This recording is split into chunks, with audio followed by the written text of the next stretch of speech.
જોવાનું છે આપણે. એટલે આમાં સરસ મજાના રમકડા છે, આપણે જોઈએ શું છે. હા જોઈએ. ચલો ભાઈ આપણે જાદુઈ કિતારો ખોલ્યો. અરે વાહ, સરસ મજાના રમકડા નીકળ્યા. શું છે આ? શું નામ છે આનું? આવું તમે રમો છો ઘેર? સરસ. આજે બોલી ઢીંગલો ઢીંગલી. શું છે?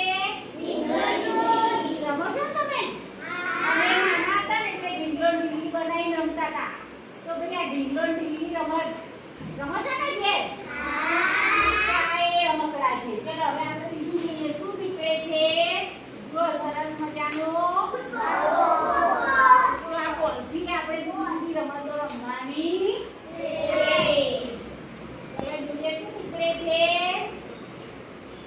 આ ભાઈ મેરી સ્પર્શ થેલી. સ્પર્શ એટલે આપણે કોઈ વસ્તુના નડી અને ઓળખીએ ને, જાડી થેલી. આમાં વસ્તુ મૂકી હોય, આમાં ઓકો બંધ હોય તો એ ખોલીએ તો આપણને ખબર પડી જોઈએ કે આમાં આ વસ્તુ છે. એટલે આપણે સ્પર્શથી ઓળખવાની, હાથથી. તો આ જાદુઈ સ્પર્શ થેલી છે. શું